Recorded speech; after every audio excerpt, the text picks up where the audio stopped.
And welcome back to the show where we've got a very special guest on the show right now. Of course, Sparta are coming to Australia for an amazing tour that I know a lot of you are very, very excited about. So we actually thought we would get Jim Ward on the phone today to chat all about this amazing tour. Welcome to the program, Jim. Yeah, thanks for having me. So, Jim, tell us a little bit about this tour. How excited are you guys about being able to head down under for this amazing tour? Man, we have not been there in so long, and this feels like the right time, the right record to do that on. So yeah, we're super excited. We've been working on it for a minute and trying to get it all worked out and announce it, and so just been telling people on Instagram like, be patient, we're gonna come, and yeah, stoked to finally get to do it. Now, of course, this is the 20th anniversary of Wiretap Scars. Does it feel like 20 years since you guys put that album together? No, it's weird, right? Like, it doesn't at all feel that way, and then it totally feels like a million years ago. Yeah. Sorry, hold on one second. It's a strange feeling. And I keep saying this, like, I said no to these reunion things or, like, anniversary things many times, like 10, 15, whatever. And it wasn't until last year we did a tour with Get Up Kids, and they were doing a anniversary record, and I started talking to fans about their experience with this record. It kind of totally changed my mind on doing it. Sort of realized, like a typical musician, I realized it wasn't about me. And it was about these fans that had these experiences and have grown up with this record. And all of a sudden, it just made a lot of sense. And now playing it live and watching people's reactions and the way they hold each other or look at each other, like, people fall in love to records and it's part of their life. And getting to see that has been incredible. So it does feel sort of like a long time ago, and it also feels like right now. In a very weird way. I get what those fans mean. I went and saw an Aussie band that I love called Spiderbait do a 20th anniversary of one of their albums a few years ago, and I realized that some of the tracks that they were playing that I loved, I'd never seen them play live before because they were deep cuts on the album. Is that something that the fans were saying to you about the fact that some of these tracks you don't get to see them played live at any other time? Yeah, I mean, 100%. I don't know what record we're on, 4 or 5 or whatever, but at this point, you get a couple off each record, And to go back and play 12 from one record is insane. And also to sort of relearn these songs.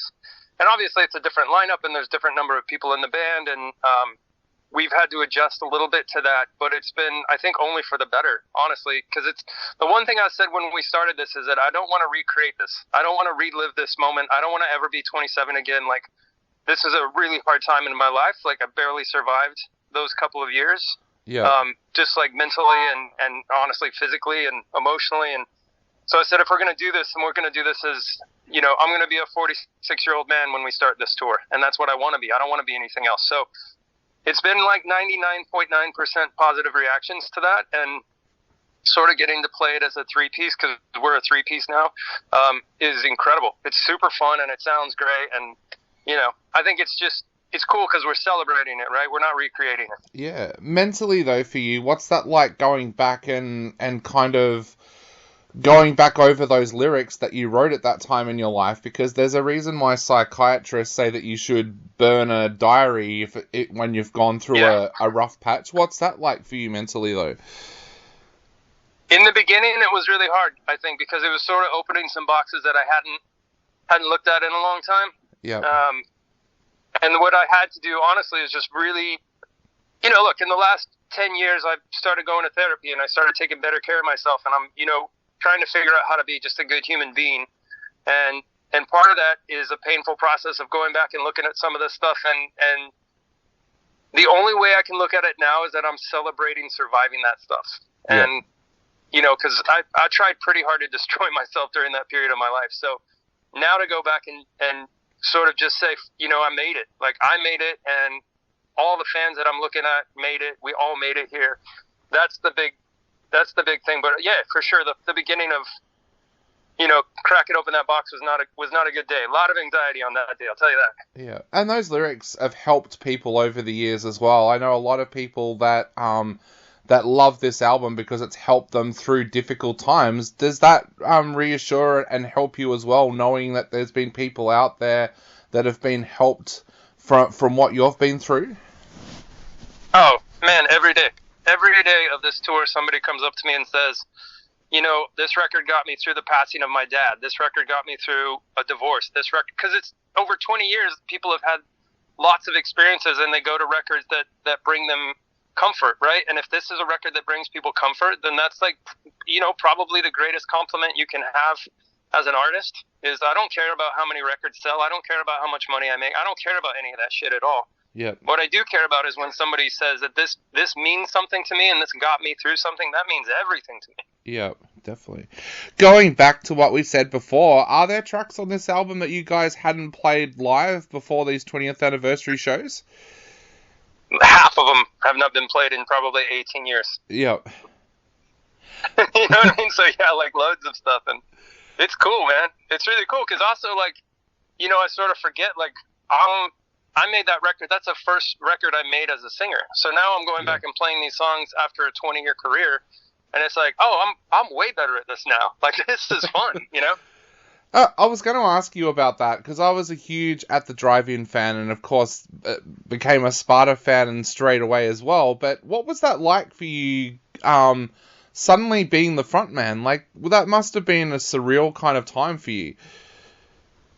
It was the craziest time of my life. I mean, both because you have to think that the last year and a half of At the Drive-In was pure insanity, and then starting this and immediately signing to DreamWorks and being the frontman and having to understand what that job entails was also incredibly insane. So for me, I had like a 4-year period of my life that was incredible, and I'm grateful for everything, but it was really hard, you know, and a very short learning curve, right? So we're going to make this record, we're going to go on tour, we're going to be a professional band, and I'm going to be the singer and the frontman, and, you know, what the hell does that mean? I don't know. Like, I don't know how to do this. And you just kind of hope that you figure it out along the way, and, you know, which is why I think also I've always kind of come and gone from the industry. Like, I've never had like a strict path, you know. I sort of step out every now and then and say, like, okay, enough of this.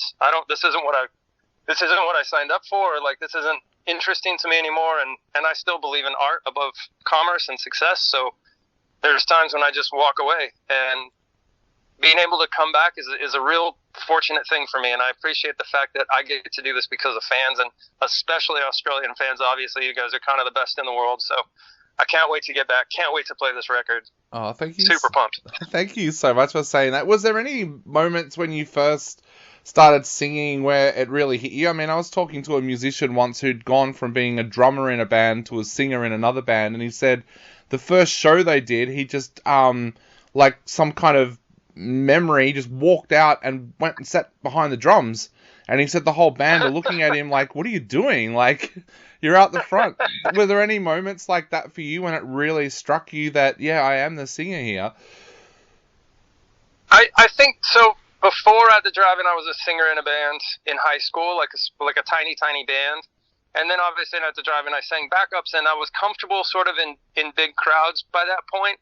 But yeah, the difference between sort of having everybody look at you is a little bit of it takes some getting used to, for sure. And then you know, it's sort of those things where you make mistakes and you learn from them, and you hope you don't do anything permanent. But yeah, I've had a lot of embarrassing moments on stage, for sure, where it's just like, I'm not quite good at this job yet, you know? Oh, dude. But, and I think, you know, over the years, there's definitely, like, I would say when I did Sleeper Car, and was the first time I stepped away from everything that I kind of had known for so long, that's to me the moment when I really started to get better at my craft. Like, it was a whole new situation, and it was only about the songs, and there was no pressure. Like, nobody cared. There was no record label. Like, we were, again, playing in, like, basements and sleeping on floors, and I got to sort of relearn a bit how to do that stuff and then bring it back to this band a few years after that. And I think that to me was sort of where I felt like this is now what I can do. Like, I'm good at this now, you know? Yeah, definitely. Jim, you mentioned that you love your Aussie fans. Have you got fond memories of coming to Australia in the past? Oh my God, so many. So many. We talk about it all the time because it's one of those things, when you get there, you're just out of your head for a couple of days. Yep. And Aussies and Texans, and especially West Texans, I've always said this, but I think there's like a real common thread between us. We're sort of isolated. it's sort of still like a bit frontiersy, even if you live in a big city. Like, it's a different mindset, you know? And I think that we get along really well. Like, we're cut from the same cloth, right? My part of the U.S. and your part of the world are very similar. And so I think it's just led to definitely a lot of late nights and some really good friends and some really good fun. And, you know, getting to sort of cut your teeth in Australia on big day out when you're 22 years old is something else, you know? And then all the years after that, I've done solo tours where I was just like riding trains and playing tiny towns. And I've had a lot of really great experiences there. And it's, again, so grateful that we get to come back. Definitely. I get that totally. Like, I grew up in a really small country town here, and I always found myself being able to relate to teenage movies and television shows from America more than I did Australian ones, because living in a country town is very different to living in a big city here in Australia. So, yeah, I get what you mean about that. So, Jim, I know we are running out of time very quickly and you've got another interview to get to. So, to finish off, what would you like to say to all of your Aussie fans out there before this amazing tour hits next May? Oh, just be ready for fun. Like, it's just going to be fun. You know what I mean? We're coming ready. So we come out of a break straight into Australia. So we'll be ready, you know?